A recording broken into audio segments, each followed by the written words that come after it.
සුබ සන්ධ්‍යාවක්. එසේනම් අදත් අප සුපුරුදු ලෙස කතාව ආරම්භයේදීම COVID-19 ගැලවීම පිළිබඳව යමක් මතක් කරගමු. මූ ආවරණ නිසි පරිදි පැළඳීම ඉතාමත් වැදගත් වෙනවා. ඔබ කාර්යාලයේ ආයතනය තුලත් ඉන් පිටතදීත් පොදු ස්ථානවලත්. ඒ වගේම සමාජ දුරස්ථභාවයේ අඩුම වශයෙන් මීටරයක් තබා ගන්නට ඕන. දැන් අපිට මේව සමහර විට අමතක වෙමින් යනවාදෝ කියන සැකේ තියෙනවා සමහර වෙලාවට සමාජ වටපිටාව දිහා බැලුවාම. ඒ වගේම තමයි හොඳින් අත්සේදීම තප්පර 30ක් අඩුම ගානේ 20කට වඩා සබන් යොදා අත්සේදීම. ඒ වගේම තමයි අනිසි ලෙස මුහුණ ස්පර්ශ නොකර සිටීම අතින්. මේ සියල්ලම අපට මේ එන්නත සමගම අප දිගටම පවත්වාගෙන යා යුතු ඉතා හොඳ සෞඛ්‍ය පුරුදු. එමන්ද අපට තව කාලයක් මේ කොවිඩ් සමග ගත කරන්න වේවි. එහිදී ඔබගේ ආරක්ෂාව, ඔබ පවුලේ ආරක්ෂාව, ඒ වගේම රටේ සමාජයේ ආරක්ෂාව අපට ඉතාමත්ම වැදගත් වෙනවා. ඒ මගින් තමයි අපට මින් ගැලවෙන්නට, මරණ සංඛ්‍යාව අඩු කරගන්නට, ඔබගේ වැඩිහිටියන් ආරක්ෂා කරගන්නට අපට පුළුවන් වෙන්නේ. එසේනම් මෙම මතක් කිරීමත් සමග අපි පිවිසෙමු අද වැඩසටහනට. අද අප කතා කරන්නට යන්නේ මිනිසාගේ ජීවිතයේ එක්තරා වැදගත් ස්ථානයක් පිළිබඳව. අපගේ සිරුර නිර්මාණය වෙලා තිබෙන්නේ කුහර වලින්. අපගේ උරස් කුහරේ, උදර කුහරේ, ඒ වගේම ස්නායු පද්ධතියේ තිබෙන කුහරේ. මේ කුහර ඇතුලේ තමයි විවිධ ආකාරයේ අවයව පද්ධතීන් තිබෙන්නේ. කුහර වලට බිත්තියක් තිබෙනවා.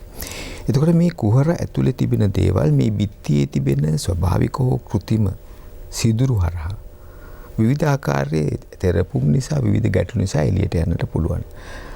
මා එහෙම කීවාට සමහර විට ඔබට එක පාරටම මොකක්ද මේ කියන්නේ කියලා තේරෙන්නේ නැති වෙන්න පුළුවන්. නමුත් මා මේ සරල වචනය කිව්වොත් හර්නියා. මේ වචනේ කිව්ව හැටිය ඔබ දන්නවා කුමක් ගැනද කතා කරන්න කියලා. අද අප කතා කරන්නට යන්නේ හර්නියා පිළිබඳව. ඒ සඳහා අද මා සමග එකතු වී සිටිනවා කරාපිටිය ශික්ෂණ රෝහලේ වගේම ගුවන් හමුදා රෝහලේ ශල්‍ය වෛද්‍ය විශේෂඥ කේසර රත්නතුංග මහතා. අයිබෝන් කේසර. අයිබෝන්. දැන් අර මා කිව්ව විදිහට ස්වභාවික හෝ කෘත්‍රිම සිදුරක් හරහා අභ්‍යන්තර කුහරය තුල තිබෙන දේවල් එළියට පැමිණීම. එම හැඳින්වීමත් සමගම මා ඔබට දුන්නොත් දැන් මේ හර්නියා පිළිබඳව අප කොහොමද හඳුනාගන්නේ? කුමන විදිහට, කුමන තැන්වල, කුමන ආකාරයෙන් මේ හර්නියා ඇති වෙනවද?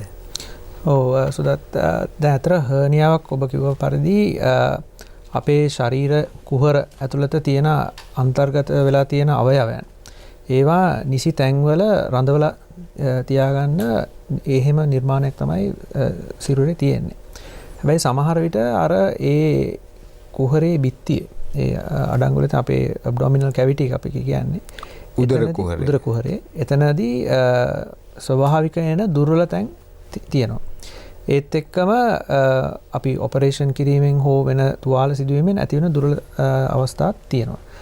අන්න ඒ වගේ දුර්වල තැන් වලින් ඒ කුහරය තුල අන්තර්ගත වෙලා තියෙන ඒ අවයවයන් පිටතට නෙරා යෑම අපිට හර්නියා තත්ත්වයක් ලෙස හඳුනා ගන්න පුළුවන්. දැන් මම මේ රූපරාම පෙන්නුවොත් අපි මේ පෙන්වන්නේ මේ උදර කුහරේ දර්ශනයක්.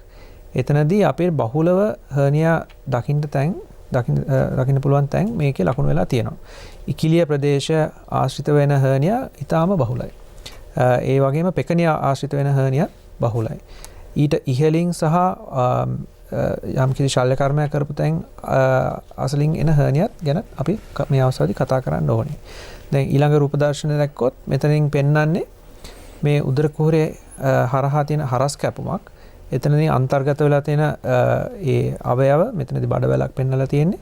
ඒක ඒ තියෙන උදර කුහරේ බිත්තියෙන් ඇති වෙලා තියෙන සිදුරක් තුලින් එළියට නෙරා යන ආකාරය අපිට මෙහෙන් දිස් වෙනවා. මේ ඊළඟ රූප දර්ශනයෙන් අපි පෙන්වන්නේ අනේ ඒ වගේ මෙන්න මෙතන මේ උදර කුහරේ බිත්තිය, ඒ ඇතුලේ තියෙන අන්තර්ගතය මේ කුඩා සිදුරු වලින් ඒවා නිර්මාණය වෙලා තියෙන ආකාරය ගැන අපිට පස්සේ කතා කරන්න පුළුවන්. ඒ හර්නියා තත්ත්වය, ඒ උදර කුහරේ අන්තර්ගත වෙලා තියෙන බඩවැලක් එළියට නෙරා යෑමෙන් අපිට හර්නියා තත්ත්වය මතුවෙන හැට මේ රූප දර්ශනයෙන් මනාව පැහැදිලි වෙනවා. ඒක අපි හරස් කැපුමෙන් බැලුවොත් මේක වඩා පැහැදිලි වෙනවා. ඉතින් මේ හර්නියා තත්ත්වය අපි ඒකෙන් අපි වැළකෙන්නේ කොහොමද? ඒකෙන් අපිට කරන්න පුළුවන් සරල කර්මය, ඒ ගැන අපි ඉදිරියට කතා කරන්න ඕනේ. ඔව්, දැන් හර්නියා ගැන කතා කරන විට එහි සිදුරක් තිබෙනවා, පැසක් තිබෙනවා, මල්ලක් වගේ දෙයක්. මේ මල්ලින් තමයි එළියට එන්නේ. දැන් ඔබ සඳහන් කරා උදර කුහරය ආශ්‍රිතව තමයි බහුලව මේ ඇතිවන්නේ. එතකොට උදර කුහරයේ විශේෂිත දුර්වල ස්ථාන ඒ වගේම අප දුර්වල කරන තැන් වෛද්‍යවරුන් ලෙස ඉතින් එවැනි දේවල් වලින් මේ තැන් වලින් එළියට එන්නට පුළුවන්. දැන් මේ හර්නියා එකක් ගත්තාම මේ දැන් මේ සිදුරක් ගැන කතා කරානේ. මේ සිදුර ඇතුලෙන් එළියට එනවා කියලා කියවනේ. දැන් එතකොට මේ සිදුර ඇතුලෙන් එළියට එනකොට මෙතන මේ බෙල්ල හිර වෙනවා වගේ මේක හිර වෙන්න පුළුවන්. ඔව්. අතට හර්නියා තත්වයෙන් ඇති වෙන්න පුළුවන් සංකූලතා මොකක්ද කියන කතාවට තමයි අපි මෙතනින් පිවිසෙන්නේ. අතට ඒක ඊටාම වැදගත් කොටසක් මේ මාතෘකාවේ. මොකද හර්නියාවක් අපි මේ රූප දර්ශනය දිහා බැලුවොත් පේනවා මේ හර්නියාව එළියට නෙරා යන තැන ඉතා කුඩා සිදුරක් තුලින් තමයි එළියට නෙරා යන්නේ. ඒතකොට එතනින් එළියට ඇවිල්ලා තියෙන ඒ අන්තර්ගතය මේ සිදුර ළඟ තදවීමකට ලක් වෙන්න පුළුවන්. එතකොට මෙතනින් පෙන්වන්නේ ඒ එළියට ආපු බඩවැල් ඒ සිදුර ගාවෙන් තදවීම නිසා ප්‍රශ්න කිහිපයකට අපිට මුණ පාන්න සිද්ධ වෙනවා. එකක් තමයි ඒ ඇවිල්ලා තියෙන ඒ අන්තර්ගතයට රුධිර ගමන නතර වුණොත්. එතකොට එතනින් පිට තියෙන ඒ විසර අපි කියන්නේ අන්තර්ගතයට බඩවැල් මේ අවස්ථාවේදී ඒවා ඒ සෛල ටික මැරෙනවා. එතකොට එතනදී අපිට ඊටාම අසාධ්‍ය තත්යකට පත් වෙනවා. ඒ වගේම දැන් බඩවැලක් කියන්නේ නාලයක්. ඒක දිගේ ආහාර ගමනාගමන නැතිනවා. ඒ ආහාර ගමනාගමන නතර වෙලා අපිට intestinal obstruction කියන තත්ත්වයට එන්නත් පුළුවන්. ඒක බඩවැල් හිර වෙන්න පුළුවන්. බඩවැල් හිර වෙනවා. එතකොට ඒ වගේ අවස්ථා එන්න පුළුවන්. ඊට එතරම් දරුණු නොවුනත් අපිට එන්න පුළුවන් තවත් ආසාවක් තමයි ඒ අන්තර්ගතයේ එළියට ඇවිල්ලා හිරවීමක් නොවුනත් ඒක ආපහු නැවත උදර කුහරයට නොයන තත්යකට එන්නත් පුළුවන්.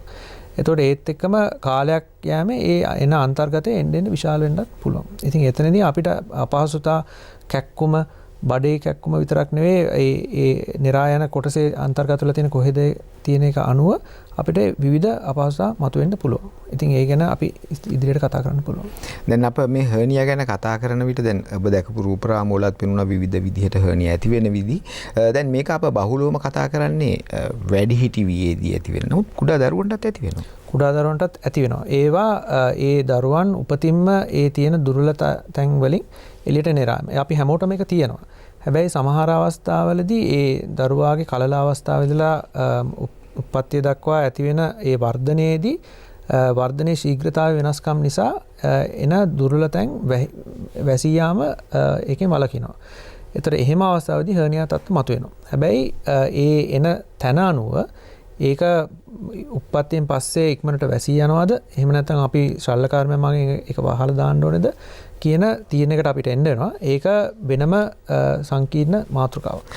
දැන් මේ හර්නියා ගැන කතා කරන විට සිදුරු තියෙනවා කියලා කිව්වනේ. දැන් કૃතිම අපි හදපු සිදුරු හෝ තිබෙන සිදුරු. දැන් මේ සිදුරු තිබීමෙන් පමණක්ද මේක ඇති වෙන්නේ නැත්නම් තවත් හේතු මේකට බලපානවද? ඔව්. ඇත්තට අපි දැන් අපි කිව්වේ උදර කුහරය ගැන තමයි අපි විශේෂයෙන්ම කතා කරන්නේ මේ හර්නියා සම්බන්ධයෙන්.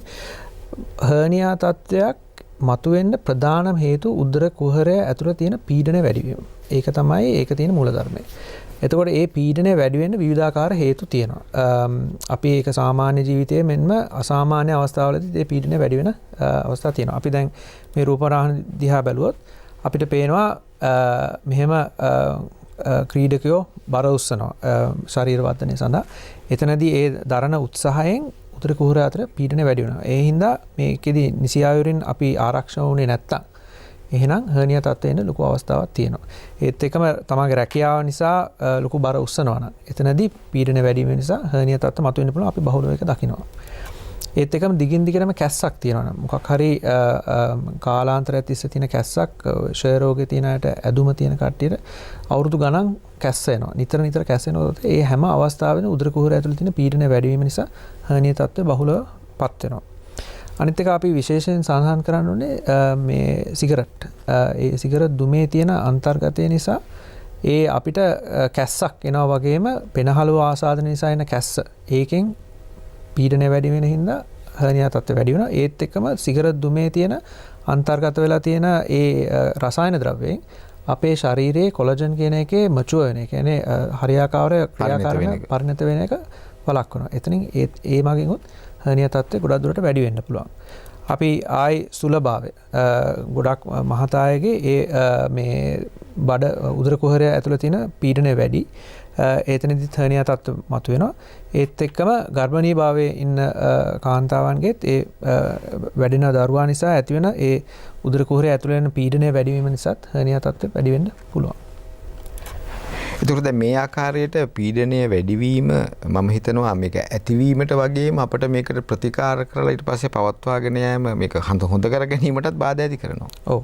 මොකද දැන් අපි මේ ඔපරේෂන් එකක් මාර්ගයෙන් මේ අපි ඉස්සරහට කතා කරමු ගැන. ඔපරේෂන් එකක් මාර්ගයෙන් අපි මේ ඒ තියෙන සිදුරු වසලා ඒ අන්තර්ගත ඇතුළට දාලා සිදුරු වැසුවට ඒ වුණත් දිගින් දිගටම මේ උදර කුහරය ඇතුළේ තියෙන පීඩනය වැඩි නම් නැවතත් මේක මතුවෙන්නට පුළුවන් වෙනවා. අප ඒ ගැන කතා කරනවා. අපිට ඒ පිළිබඳව විස්තරාත්මකව කතා කරන්න අවශ්‍ය වෙනවා. මොකද මෙහි සියලුම දේවල් ඒ තුලත් රඳා පවතින නිසා. අප ඊට පෙර කෙටි විරාමයක් ලබා ගන්නවා. අප මේ කතා කරමින් සිටින්නේ හර්නියා නැමැති පොදු මාතෘකාව. බොහෝ වෙලාවට සමාජය තුල බොහෝ අයට හර්නියා තියෙන්නට පුළුවන්. ඒ වගේම ඔබ කරන දේවල් වලින් හර්නියා වෙතට ඔබ පියමනමින් සිටිනවා වෙන්නට පුළුවන්. සමහර වෙලාවට අප කොන්ද මාරු හදා ගන්නවා වගේම හර්නියාත් හදා ගන්නවා අපේ වැරදි පුරුදු නිසා. අප දෙකට නැවිලා මල් පෝච්චි උස්සනවා, බර උස්සනවා.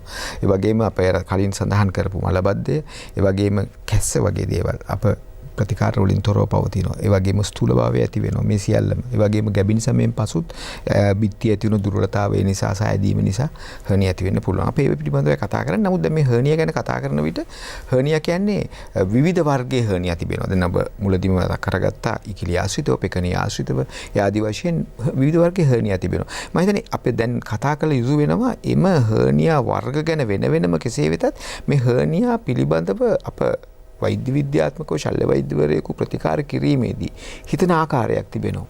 ඔව්.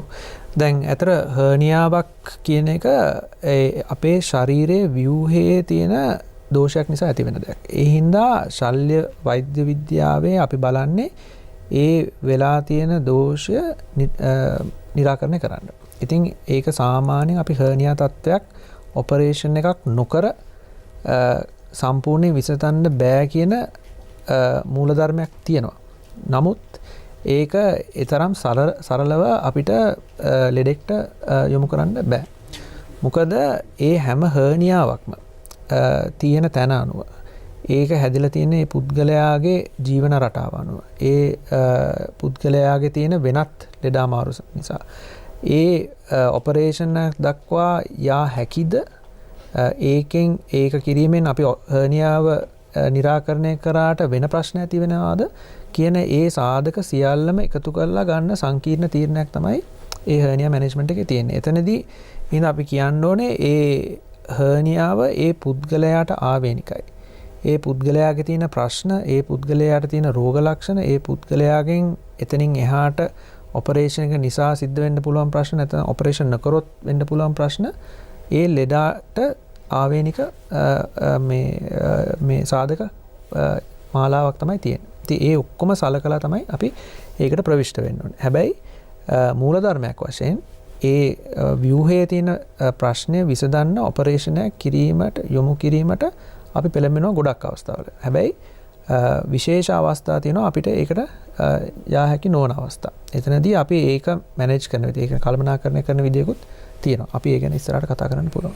ඔව් දැන් හර්නියා එකක් ඇති වුණාම අවුරුදු 70ක කෙනෙකුට ඇති වෙන හර්නියා එකක් දියවැඩියාව, දිරුදුරු පීඩනය ආදී රෝග සියල්ල සමග සහ අවුරුදු 40ක වෙනක ඇති වෙන හර්නියා එකක් අතර අපි බලන විදිහේ වෙනසක් තියෙනවා. ඔව් ඉතින් ඒක තමයි මෙතනදී අපට අවධාරණය කරන්න ඕන හැම විටම සැත්කමක් කළ යුතුද කියන එක. නමුත් සැත්කම තමයි අපේ ප්‍රධාන අවිය වන්නේ.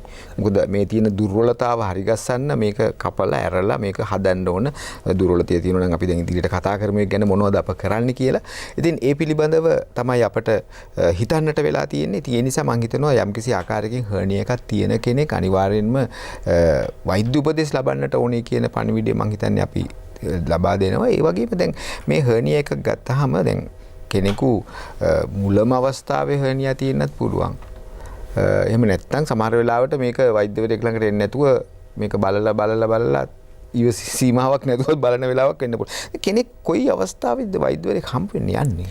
සුදත් ඒක ඊටම වැදගත් ප්‍රශ්නයක්. අපි ඕනම ලෙඩක්, ඕනම රෝගී තත්ත්වයක් තියෙනවා නම් ඒ රෝගී තත්ත්වය අඳුනගත්ත ගමන්ම එහෙම නැත්නම් අපිට රෝගී ලක්ෂණ දැනුණ ගමන්ම වෛද්‍යවරයෙක් හම්බ වෙන එක වැදගත්. මොකද එතනින් එහාට එතනින් ඒ රෝගය කොහොමද කළමනාකරණය කරන්න ඕනේ කියන එක තීරණය කරන්න වෛද්‍ය විද්‍යාවේ දැනුම ඇතුව කරන්න ඕන දෙයක්. මේ හර්නියා කියන එක විශේෂයෙන්ම වැදගත්. මොකද දැන් අපි දැක්කා මුලදී ඒ හර්නියා තත්ත්වය උග්‍ර වෙනකොට ඇති වෙන්න පුළුවන් ප්‍රශ්න.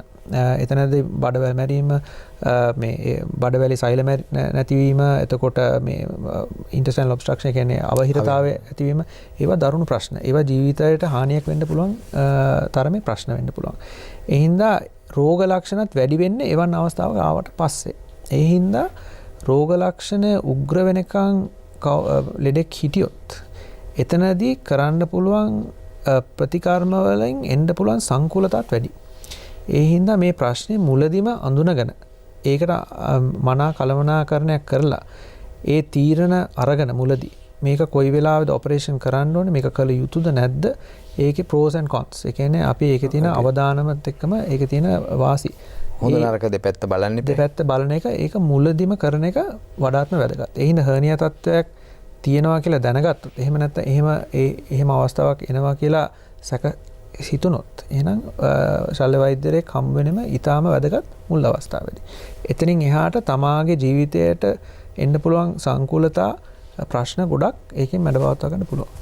මම මෙහෙම යෝජනා කළොත් උදරයේ ආශ්‍රිතව වෙසසින්ම අපාර සඳහන් කරපු තැන් පෙකනිය, ඉකිලි ආශ්‍රිත වගේ නැත්නම් සැත්කමක කැපුමක් ආශ්‍රිතව අප හිටගෙන ඉන්නකොට යම්කිසි ඉදිමුමක් වගේ තියෙනවා. නිදාගත්තාම මේක නැති වෙනවා. ඒ වගේ දෙයක් තිබුණොත් මෙතන හර්නියා එකක් තියෙනවා කියන සැකය ඇති කරගන්න පුළුවන්ද? අනිවාර්යෙන්. ඒක ගොඩක් දුරට හර්නියා වල මතුවෙන පළවෙනි රෝග ලක්ෂණයි. මුලදී රෝග ලක්ෂණයට ගොඩක් රෝගීන්ට දැනෙන්නේ මගේ බඩේ ගෙඩියක් තියෙනවා කියන. ඒක සමහර විට තියෙනවා. එහෙම නැත්නම් කහිනකොට මතුවෙනවා. එහෙම නැත්නම් මම බර උස්සද්දි මතුවෙනවා. හැබැයි ඒක ඇතුළට යනවා. ඒ හින්දා මම ටිකක් කල් ගණන් ගත්තේ නැහැ. දැන් කැක්කුමක් එන හින්දා පොඩි අපහසුතාවයක් තියෙන හින්දා තමයි මම ડોක්ටර් හම්බ වෙන්න ආවේ. ගොඩක් දුරට අපිට එන රෝගීන් එහෙම අවස්ථාවක තමයි එන්නේ. ඉතින් ඩොක්ටර් සුදත් කිව්වා වගේ දැන් ඒ උදරාශ්‍රිත එහෙම ගෙඩියක් දැනෙනවා නම්, එහෙම නැත්නම් එක තැනක නිතර ආයි කැක්කුමක් එනවා නම්, එහෙම නැත්නම් අපි මොකක් හරි බර වැඩක් කරද්දී එතන කැක්කුමක් නැත්නම් අපහසුතාවයක් දැනෙනවා. එහෙනම් මෙතනදී හර්නියා තත්ත්වයක් තියෙනවා කියලා සැක හිතන එක සාධාරණයි. ඊටම වැදගත් ඒක වෛද්‍ය ප්‍රතිකාර ගන්න එක. ඔව්, සමහර වෙලාවට බය වෙනවා වෛද්‍යවරයෙක් හමුවට යන්න, මේක කපයි කියන එක තමයි හිතන්නේ. ඒක නිසා තවත් ටිකක් බලමු. ඔය ගියොත් කපනවා කියන මොකද ශල්‍ය වෛද්‍යවරයෙක් කියලා බලන කෝණිකුත් තියෙනවානේ. ඉතින් ඒක නිසා මම හිතන්නේ එතෙන්දී ඔබයි එයයි අවධාරණය කරන්නේ මේක බලන් ඉන්න එපා එන්න කියලා. ඔව්, මොකද දැන් අපි මේ මුල් අවස්ථාවේ එන්න ඕනේ ඇයි කියන එක මම අවධාරණය කරා. එතනදී අතර රෝගීන්ට ශල්‍ය වෛද්‍යවරයෙක් හම්බ වෙන තියෙන බයක් තියෙනවා. මොකද එතන ඔය ඔපරේෂන් එකට පිවිසීම ගැන ලොකු බයක් තියෙනවා. හැබැයි දැන් ඇතර ශල්‍ය විද්‍යාව ගොඩාක් දියුණුයි. ඒ කරන්න ඕන සත්කම් අපි අවශ්‍යම නම් විතරයි කරන්නේ. ඒව කරනවා නම් ඒ තියෙන නිර්වින්දන ක්‍රම, වේදනානාශක ක්‍රම ඒ පාලනය කිරීම ඔක්කොම උපරිම වශයෙන් අරගෙන සංකූලතා අවම කරගෙන තමයි අපි කරන්නේ. සත්‍යම් තාක්ෂණයක් දැන් බොහොම දියුණුයිනේ. තාක්ෂණය ඉතාමත් දියුණු. අපි ඒ ගැන ඉස්සරහට මම හිතන්නේ කතා කරනවා. ඔව්, දැන් අප මේ කතා කරන මේ සත්කම තීරණය කරන්නේ හර්නියාගේ වර්ගය අනුව කුමක්ද කරන්න කියලා. නමුත් මේ හැම හර්නියාකටම පොදුවේ අප කරන දේවල් සමූහයක් තියෙනවා. කියන්නේ මේක සිදුර හරි ගස්සනවා, හර්නියා එක ඇතුළට දානවා නේද? ඒව ටිකනේ කරන්නේ. ඒකට දැන් මේ වගේ සත්කමක් කිරීමේදී අපි සත්කම් ගැන කතා කරමු. ප්‍රතිකාර ක්‍රම ගැන කතා කරොත් අපි එතනට આવොත් මොනවද මේ ඔබ වරින් වර ගැන කීවා, මොනවද මේකට තියෙන ප්‍රතිකාර ක්‍රම? ඔව්, මම මුලදී කිව්වා වගේ හර්නියා තත්වයකට නිශ්චිත ප්‍රතිකාරය වෙන්නේ කියන්නේ ඩෙෆිනිටිව් මැනේජ්මන්ට් එක වෙන්නේ ඔපරේෂන් එකක් කරලා ඒක ඒ සිදුර ඒ දුර්වල තැන වහලා දාන එක. එතනට පිවිසෙන්න කලින් අපිට කියන්න පුළුවන් දැන් ලෙඩෙක්ට සමහර විට දැන් මේක ලොකු ප්‍රශ්නයක් නෑ මට දැන් ඔපරේෂන් එකකට යන්න බෑ, මට තව කල් ඕනේ මොකද මගේ වැඩ තියෙනවා, හරි ඔපරේෂන් එකකට එන්න අවස්ථාවක් නැති නම් එහෙනම් අපි කියනවා හරි මෙන්න මේ වගේ ක්‍රම, ඒ කියන්නේ බර උස්සන එක අඩු කරන එක, කැස්ස තියෙනවා නම් ඒක ප්‍රතිකාර කරන ඒ ඔක්කොම අවම කරලා ඒ හර්නියාවෙන් සංකූලතාවයක් එන්න තියෙන chance එක, කියන අවස්ථාව අඩු කරන්න කියලා. ඊට පස්සේ හැකි පමණ ඉක්මනින් අපි ඔපරේෂන් එක ගැන කතා කරලා ඒ රෝගියාත් එක්කත් කතා කරලා කාලය වකවානුවකදී ඔපරේෂන් එක කරන්න. එතකොට සමහර අවස්ථාවලදී අපි කිව්වා වගේ වෙනත් රෝගී අවස්ථා, ඒ කියන්නේ දියවැඩිය, ප්‍රෙෂර් එක, මේ හෘද වාස්තුවේ අමාරු, ඒ හින්දා නිර්වින්දනය ටිකක් සංකූල වෙන අවස්ථා තියෙනවා. වයසෙන් වැඩි වයස 80 90 වෙනකොට ඒ ඔපරේෂන් නිසා හරි මේ නිර්වින්දනයෙන් එන්න පුළුවන් සංකූලතාව වැඩි වෙන අවස්ථා තියෙන්නත් පුළුවන්. එතකොට ඒ ලෙඩා ගොඩක් එළියට බර වැඩ කරන්නේ නැහැ. ලොකු ගමන් යන්නේ නැහැ. එතකොට ගෙදරම ඉන්නවනම් ඒ හර්නියාවෙන් එන්න සංකූලතාවත් අඩු එන්න chance එක අඩු හින්දා අපි කියනවා එහෙමනම් ඔපරේෂන් එක නොකර අපි වෙනත් මාර්ග වලින් පරිස්සම් වීමෙන් කරමු කියලා. එතකොට අපි එතනදී විවිධ අවස්ථා තියෙනවා. හර්නියා ට්‍රස් කියන එක එළියෙන් සපෝට් එකක් දෙන මේ ඇඳුමක් වගේ එකක් මම ඒක රූපරාම පෙන්නන. ඒව ඇඳලා අපිට ඒක කළමනා කරන්න පුළුවන්. හැබැයි ගොඩාක් දුරට ඇක්ටිව් ඒ කියන්නේ මේ කාර්යබහුල මේ වැඩ කරන ජනතාව මේ අය ගැහණුවෝ පිරිමි. ඒගොල්ලන්ගේ ඉස්සරහට ප්‍රශ්න වෙන එක වළක්වන්න අපි රෙකමෙන්ඩ් කරන්නේ ඔපරේෂන් එකක් කරලා. එක්කෝ සාමාන්‍ය අපි කැපුමක් දාලා ඔපරේෂන් කිරීම නැත්නම් යතුරු සිදුරු ක්‍රමෙන් ඔපරේෂන් එකක් කරලා ඒ හර්නියාව මේ ඔපරේෂන් එකක් කරලා ඒ සිදුර වහලා දාන එක තමයි අපි රෙකමෙන්ඩ් කරන්නේ. දැන් මේ සැත්කමක් කරනකොට ඒක තමයි ප්‍රධාන මාර්ගය කියලා ඔබ සඳහන් කරනවා බොහෝ අවස්ථාවලදී. සැත්කමක් කරන විට නිර්වින්දනය කිරීම සමස්ත නිර්වින්දනය කිරීම අනිවාර්යයෙන්ම අවශ්‍ය වෙන්නේ නැහැ සමස්සිරුරම නේද? සමහර වෙලාවට එහෙම නැතුව කරන්න පුළුවන්. අපි වැඩි හරියක්ම හර්නියා ගොඩක් එන්නේ ඉකිලි ආශ්‍රිතව එහෙම නැත්නම් පෙකණිය ආශ්‍රිතව කරන්නේ අපි ස්පයිනල් ඇනස්තීසියා කියන එක. ඒ කියන්නේ කොන්දට බෙහෙතක් විතර පෙකණියෙන් පහළ හිරිවට්ටලා තමයි ඔපරේෂන් එක කරන්නේ. ඇතැම් අවස්ථාවලදී ඉතා විශාල හර්නියාවක් නම් එහෙම නැත්නම් මේ කොන්දර බෙහෙතක් විතර හිරිවට්ටීමේ සංකූලතා එන අවස්ථාවක් තියෙනවා. එහෙනම් සම්පූර්ණ නිර්වින්දනයකට යන අවස්ථාවක් තියෙනවා. එහෙම නැත්නම් ඒ දෙකටම සුදුසු නැති මේ රෝගී ප්‍රශ්න තියෙන ලෙඩ එහෙමත් ඉන්නවා. ඒගොල්ලන්ගේ අපිට ඒ ලෝකල් ඇනස්තීසියා ඒ කියන්නේ ඒ ආශ්‍රිතව විතරක් ස්ථානීය නිර්වින්දනයක් කිරිවැටීමක් කරලා ඔපරේෂන් එක කරන්න පුළුවන් අවස්ථාවක් තියෙනවා. ඉතින් එතනදී ලෙඩාට තියෙන ප්‍රශ්නය අනුවයි වෙන සාධක ගොඩක් එකතු කරලා තමයි අපි තීරණයකට එන්නේ කුමන නිර්වින්දන ක්‍රමයකද පාවිච්චි කරන්න කියලා. ඔව් දැන් සැත්කමක් කරන්න ගත්තට පස්සේ දැන් මේ හර්නියා සැත්කම් කියන එක බහුලවම සිදු කරන එකක් ලංකාව පුරාම ශල්‍ය බයට්ටු වල තිබෙන ඔපරේෂන් ලැයිස්තුවේ තිබෙන ප්‍රධානම ලැයිස්තුව තමයි හර්නියා ලැයිස්තුව. ඉතින් මේකේ ගොඩක් පොරොත්තු ලේඛනයකුත් තියෙනවා. ඔව්. ඉතින් ඒක දැන් අපි ඒ පුළුවන් තරම් අපි ඔපරේෂන් එකට ඉක්මනට කරන්න බලනවා. එතනදී අපි වැඩි කල නොයා ඔපරේෂන් එක කරන්න බලාපොරොත්තු වෙනවා. හැබැයි එතනදී අපි මේ සමහර සංකූලතා ඇති වෙන හර්නියා තියෙනවා නම් එහෙම නැත්නම් සංකූලතාවයක් ඇති වෙලා තියෙන හර්නියක් තියෙනවා නම් ඒක ඉක්මනට කරන්න අපි යොමු කරනවා.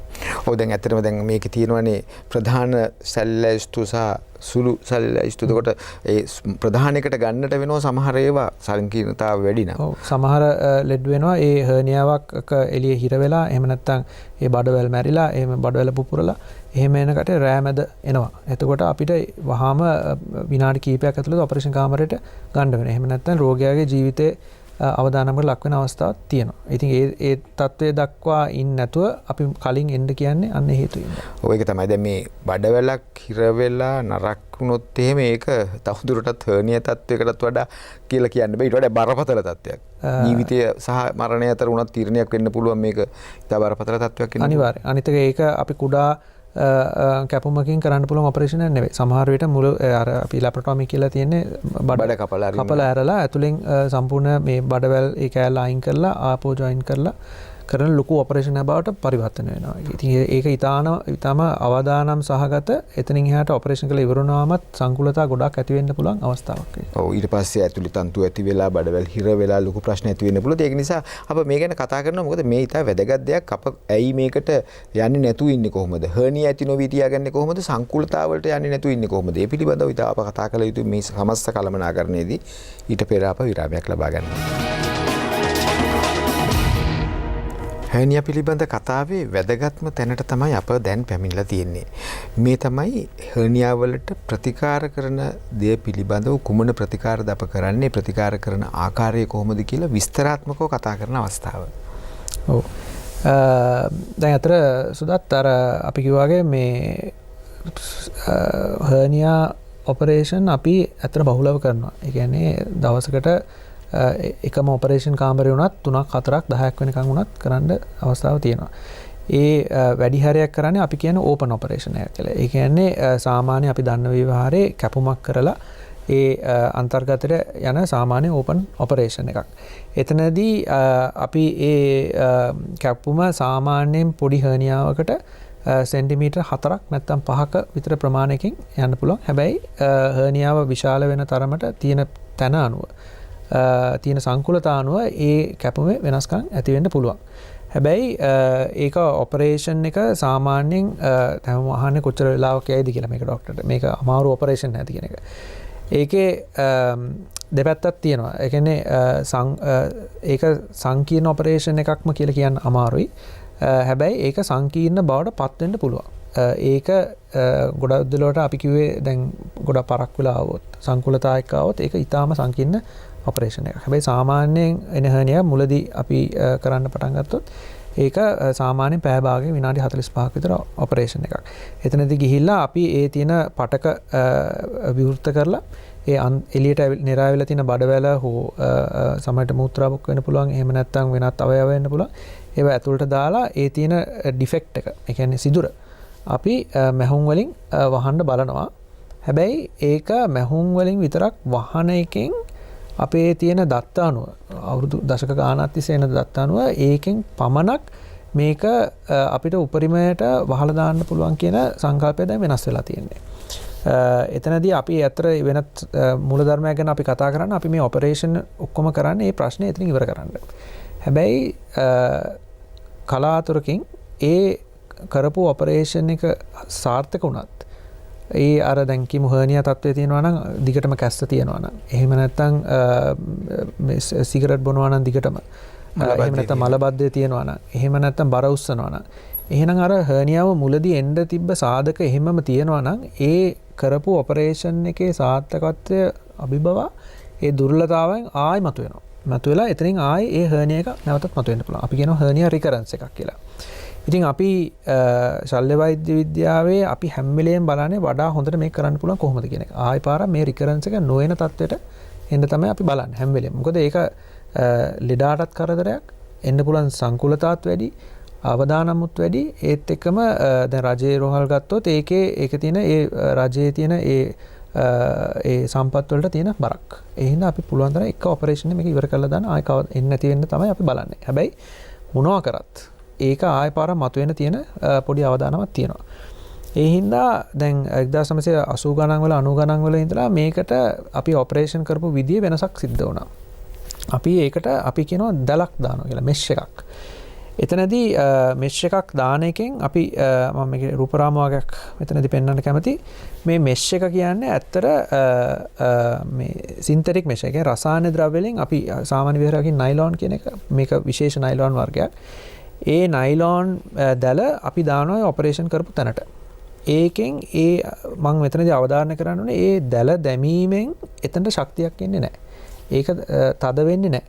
ඒකෙන් කරන්නේ මේ රූපරාමයේ ඔබල පේනවා මේක මේ අන්වීක්ෂයෙන් විශාල කරලා තියෙන තැනක් මේ දැලේ. එතකොට ඒ දැලෙන් කරන්නේ මේ කැලල ඇතිවීමට පොළඹවන එක. එතකොට ඒ කැලල ඇතිවීමට පොළඹවීමෙන් සෛල වර්ධනය වෙලා මේ මෙෂ් එකෙන් ඒ සෛල ඇතුළට රන්ධනයේ පටක ඇතුළට ඇතුල් වීමෙන් ඒ කැලල ඊටාම ශක්තිමත් වෙනවා. එතකොට ඒ කැලල ශක්තියෙන් තමයි අපි ඒ ඔපරේෂන් එකේ සාර්ථකත්වය මනින්නේ. එතකොට එතනදී අපි කියන්නේ මම මේක පස්සෙත් අවධාරණය කරන්නම් ඒ කැලල එන්න ටිකක් කල් යනවා. ඔපරේෂන් එක කරපු ගමන්ම ඒ කැලල එන්නේ නැහැ. කැලල එන්න සාමාන්‍යයෙන් සති 6ක් නැත්නම් මාස 3ක් යනකම් ඒ සම්පූර්ණ තත්ත්වෙන්න ඒක වර්ධනය වෙලා මැචුවර් වෙන්න. ඒවන් කාලයක් යනවා. ඒ හින්දා ඒ කාලස් වකවානුව ඇතුළත අපි බර වැඩ කරොත් දිගින් දිගටම කැස්සොත් එතකොට ඒ දුර්වලතාවයන් තාම තියෙන නිසා ඒ හර්නියා තත්ත්වය ආයෙ මතුවෙන්න පුළුවන්. එතනදී අපි පස්සේ කතා කරනවා මේ ඔපරේෂන් කිරීමෙන් පසුව අපි කොහොමද පරිස්සම් ගන්නවද? ඒක තව කතාවක්. කොහොම හරි දැන් මේ රූපරාමයෙන් අපි දක්වන්නේ මේ සාමාන්‍යයෙන් ඉකිලි ආශ්‍රිත වෙන ඉන්ගුවනල් හර්නියා කියන බහුල වෙන එක. එතනදී මේ සුළු කැපුමකින් සෙන්ටිමීටර් 4ක් නැත්නම් 5කින් අපිට කරන්න පුළුවන් ඔපරේෂන් එක. සමහර විට මේ හර්නියා තත්ත්වය ඇතුලේ තියෙන උදර කුරේ තියෙන ප්‍රෙෂර් එකෙන් දෙපැත්තම එන්න පුළුවන්. එහෙම නැත්නම් තැන් කීපයක පෙකණිය ආශ්‍රිතවත් එකවර එන්න පුළුවන්. එතකොට සාමාන්‍ය කරන ඔපරේෂන් ඉකිලි ආශ්‍රිත බහුලම කරන 70%ක් 80%ක්ම කරන්නේ මේ ඔපරේෂන්. මෙතනදී චූටි කැපුමක් මාර්ගයෙන් තමයි මේ ඔපරේෂන් එක කරලා පටක ටික ඇතුළට දාලා දාන්නේ. එතකොට අපි තව කතා කරන්න අලුතෙන් ඇවිල්ලා තියෙන ක්‍රමයක් මේ යතුරු සිදුරු. අපි ලැප්‍රොස්කෝපික් ඔපරේෂන් කියලා කියන්නේ.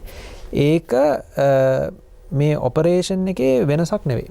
අපි කරන කාර්යය එහෙමමයි. ඒ කියන්නේ ඒ පටක කපලා ඇතුළට දාන එක, වහන එක, සිදුර වහන එක, දැලක් දැමීම ඒ ආකාරයෙන්ම කරනවා.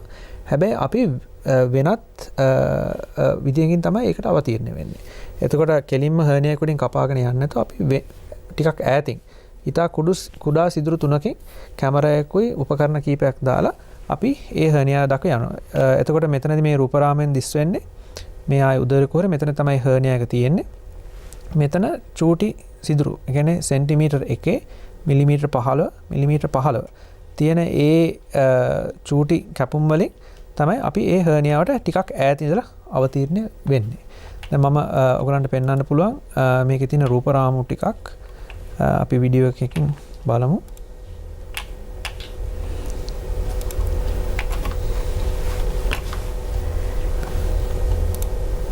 දැන් මෙතනින් පෙන්වන්නේ අපි ලැප්‍රොස්කෝපික් ඔපරේෂන් එකක් කරන විදිය.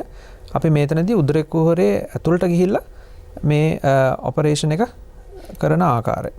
මෙතනදී ඈතින් ඉඳන් ඒ උපකරණ ඇතුල් කරලා ඒ පටක ඒ ආකාරයෙන්ම අපි වෙනත් අවතීර්ණකින් තමයි මේ යන්නේ. එතකොට තව අපි ඉස්සරහට ගියොත් මෙතන ඒ තියෙන අවයවයන් පිටිපස්සට ගෙනල්ලා ඒ ඉඩ සකස් කරගෙන අපි ඔපරේෂන් එක සම්පූර්ණ කරන්න දැල දාන්න ඉඩක් හදාගන්න එක තමයි ඔබ මේ බලන්නේ.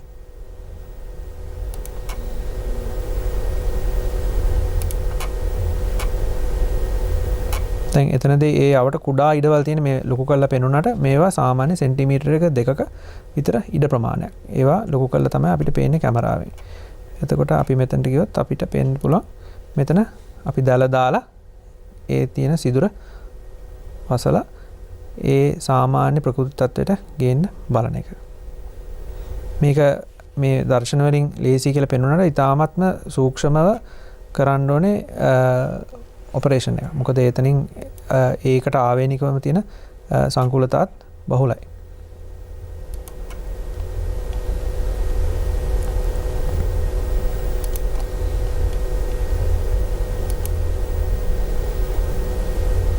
ශල්‍ය වෛද්‍යවරයාට මෙතන වාසියක් තිබෙනවා මේ විශාල කරලා පේන එක. ඔව් විශාල කරලා පේන වාසිය තියෙනවා. ඒත් එක්කම එතනින් අපිට පියවෙන්න පුළුවන් තව අපි කතා කරන්න ඕනේ මේ සාමාන්‍යයෙන් ඕපන් ඔපරේෂන් එක. සාමාන්‍යයෙන් අපි කරන ඔපරේෂන් එකද මේ යතුරු සිදුරු ක්‍රමයෙන් කරන ඔපරේෂන් එකක්ද තෝරගන්න ඕනේ කියලා කොහොමද අපි තීරණය කරන්නේ? දැන් ඇත්තට එතන කීප දෙයක් තියෙනවා අපි කතා කර යුතු. දැන් අපි මේ රූපරාමුවට ගියොත් අපිට කියන්න පුළුවන් දැන් මෙතන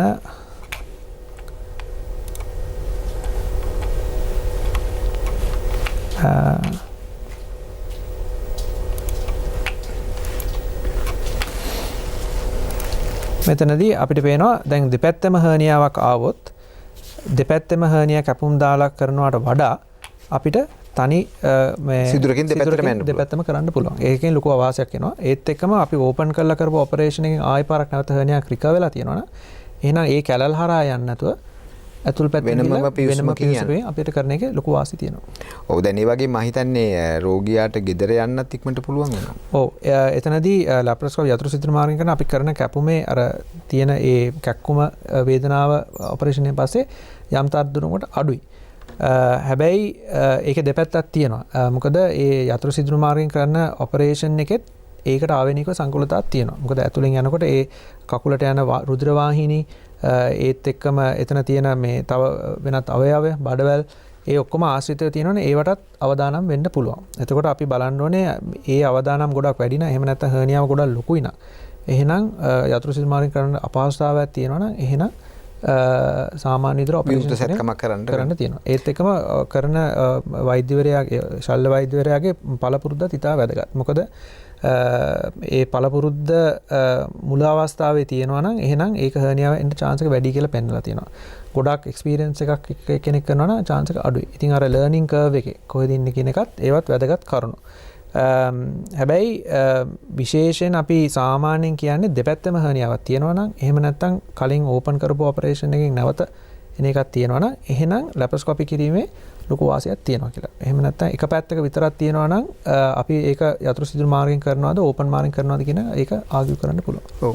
ඒ ශල්‍ය වෛද්‍යවරයා විසින් තීරණය කරાવી ඔබට කරන සැත්කම විවෘත සැත්කමක්ද සිත නැත්නම් ලැප්‍රොස්කෝපික් සැත්කමක්ද කියන එක ශල්‍ය වෛද්‍යවරයා විසින් තීරණය කරනවා. බයි දැන් මම හිතනවා අපිට තව කෙටි වෙලාවක් තිබෙනවා විරාමයට පෙර කතා කරන්නට. දැන් අපිට පුළුවන් අර හර්නියා වලට මේ සැත්කම් දෙකම කරන්නට බැරි නම් ඊට පස්සේ මොකද කරන්නේ? ඔව්. එතකොට එවන් අවස්ථාවකදී අපි කරන්න ඕනේ එහෙනම් මේ හර්නියාවෙන් එන සංකුලතාවම කිරීම.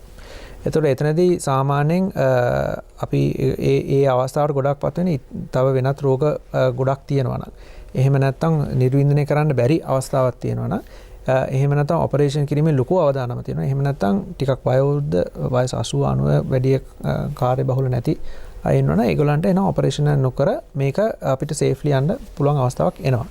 එතනදී මේ රූපරාමයේ මම පෙන්වන්න කැමති අපි හර්නියා ට්‍රස් ගැන කියනවා. මේකෙන් වෙන්නේ මේ හර්නියාව එන තැනට පිටින් බාහිරින් ඇතුළට පීඩනයක් යොමු කිරීමෙන්. එතනදී ඒ පීඩන යොමු කිරීමෙන් අර ඇතුළෙන් එළියට නිරායන අවයව ඇතුළට තල්ලු කරලා තියාගන්න එක තමයි මේකෙන් කරන්නේ. මේක ඒ හර්නියාවේ සිදුර අඩු කිරීමවත් ඒ හර්නියාව වෙන්න පුළුවන් ඒ හර්නියාව වහලා දාන එකවත් කරන්නේ නැහැ. මේකෙන් කරන්නේ එන සංකුලතා යම් තාක් දුරට අවම කරගන්න එක. හැබැයි ඒක හැම වෙලෙම සාර්ථක වෙන එකක් නෙවෙයි. හැබැයි ඔපරේෂන් එක අවදානම් වැඩි නම් එහෙනම් මේ වගේ අවස්ථාවකට යන එක වඩා සුදුසුයි. ඔය දැන් මෙතනදිත් මම හිතන්නේ දැන් සැත්කම් හර්නියා වර්ගය අනුවත් මේක තීරණය වෙන්න පුළුවන් කියන එක. ඔව් ඒ දැන් හර්නියා වර්ගය අනුව දැන් අපි පෙකණිය ආශ්‍රිතව නම් මෙන්න මේ වගේ බයින්ඩ් එකක්.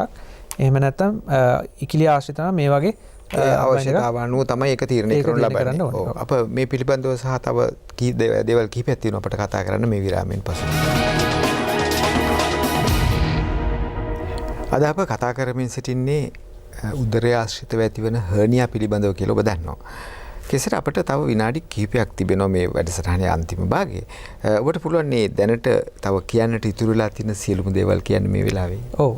අතර අපි නැවතුනේ ඔපරේෂන් කිරීම සම්බන්ධයෙන්. අතර ඔපරේෂන් එකෙන් පස්සේ කිය යුතු කාරණාවක් තියෙනවා.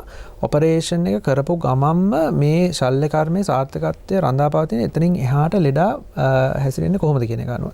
මොකද ඔපරේෂන් එක කරපු ගමන්ම ආය පාරක් බර වැඩ කරන්න දිගින් දිගට කහින්න ගියොත් එතකොට ඒ හර්නියා තත්ත්වය ආයි මතුවෙනවා. ඉතින් ඒ ඔක්කොම අපි වළක්වා ගන්න ඕනේ. අනිත් එක තමයි දැන් ඔපරේෂන් එක සාමාන්‍යයෙන් කරන්න පුළුවන් ද බැරිද කියන එක තීරණය වෛද්‍යවරයා ගාවට මුලදී පිවිසෙන්න ඕනේ.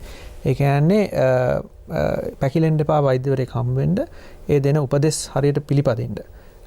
ඒත් එක්කම ඒ ශල්‍ය කර්මයට යොමු කරන කාලේ වෛද්‍යවරයාත් එක්ක ඩිස්කස් කරලා හරියට ඉදිරියට යන්න. ඒක මුල අවස්ථාවේදීම කරන්න වැඩි කල ඒක සංකූලතා එන තත්ත්වෙට යන්න දෙන්න එපා කියන එක තමයි මම විශේෂයෙන් කියන්නේ. දැන් මේ රූපරාමුලින් ඔබ කියන්න අදහස් කරන්නේ දැන් ඒ නවත්වා ගත යුතු දේවල් නේද? ඔව්. මෙතනදී අපි මේ රූපරාමයේ දස්සන්නේ ඒ කියන්නේ ඔපරේෂන් එකෙන් පස්සේ මේ බර වැඩ කරන එක, දිගින් දිගට කැස්සෙන එක, සිගරට් බොන එක අපි අවම කර යුතු බවයි.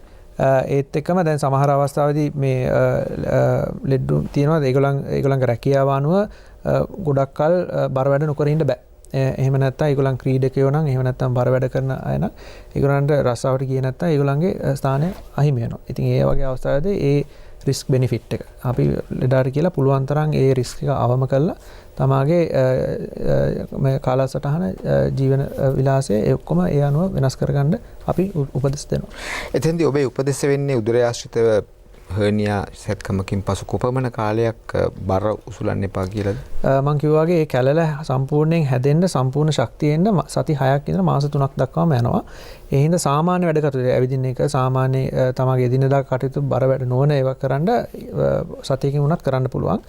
ඒ වුණාට බර වැඩ කරනවා නේ. ඒ කියන්නේ බඩේ ප්‍රෙෂර් එක වැඩි වෙන ගොඩක් අධික එක්සර්සයිස් එකක් එහෙම නැත්නම් ලොකු බර උස්සන කිලෝ 20 30කට වඩා බර උස්සන ඒවා තියෙනවනේ. එහෙනම් අඩු ගානේ සති 6 මාස 3ක්වත් ඒකෙන් වැළකී සිටින්න කියලා අපි උපදෙස් දෙනවා.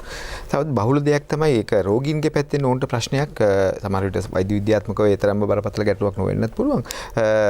හුඟක් අය කතා කරනවා දැන් සත්කම්මෙන් පස්සේ එතන රිදෙන එක ගැන කතා කරනවා. ඒ වගේම හිරිවැටීම විශේෂයෙන්ම ඒ ප්‍රදේශය ආශ්‍රිතව වගේම කලවේ උඩ හරිය ආශ්‍රිතව හිරිවැටීමක්. ඔව්.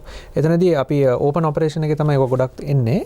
එතනදී අර අපි ස්නායු කැපෙන එක නිසා ඒ කැලල උඩින් හිරිවැටෙන ප්‍රවණතාවයක් තියෙනවා. හැබැයි ඒක කාලයක් යනකොට ඒකයි ඒ දැනීමයි එනවා. අර අපි කියන කෝඩ් එක කියලා. කියන්නේ පිරිමයාගේ තියෙන අර වසා නාලය යන තැන එතනදී තියෙන ස්නායුවක් කැපුණොත් එතකොට අර කෝෂයේ උඩ හරිය දැනීමේ අඩුවක් සිද්ධ වෙන්න පුළුවන්. ශුක්‍රනාලයේ. ඔව්. හැබැයි අපි ගොඩක් දුරට ඒක බේරලා ඔපරේෂන් එක කරන්න අපි බලනවා. ඒක ගොඩක් දුරට එහෙම සාර්ථක වෙනවා.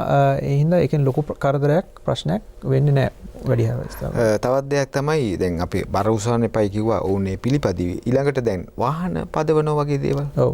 එතනදී අපි අවධානය කරන්නේ ඔපරේෂන් කරපු ගමම්ම ගෙදර යන දවසේම වාහන පදවන්න එපා සතියක් විතර යනකම්. මොකද ඒ ඔපරේෂන් කරපු තැන එන කැක්කුම නිසා අපිට තිරිංග ප්ලයි කරන්න බැරි නම් එතනදී අපිට පාරේ ඇක්සිඩන්ට් එකක් වෙන්න chance එකක් වැඩි.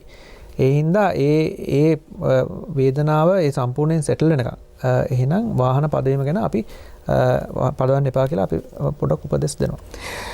හොඳයි එසේනම් අද අප කතා කරේ හර්නියා පිළිබඳව. මම හිතනවා මේ වන විට ඔබට ඒ පිළිබඳ පුළුල් දැනුමක් ලැබෙන්න ඇති කියලා. අප ස්තුතිවන්ත වෙනවා කේසර ඔබට. අද අප සමග එකතු වූයේ කරාපිටිය ශික්ෂණ රෝහලේ ශල්‍ය වෛද්‍ය විශේෂඥ කේසර රත්නතුංග මහතා. එසේනම් අප නැවතත් ලබන සතියේ මෙම තීරය තුලින් ඔබ සමග එකතු වෙනවා. මතක තබා ගන්න මු ආවරණයේ සානිකුත් පුරුදු. අප නැවතත් ලබන සතියේ ඔබ සමග එකතු වෙනවා.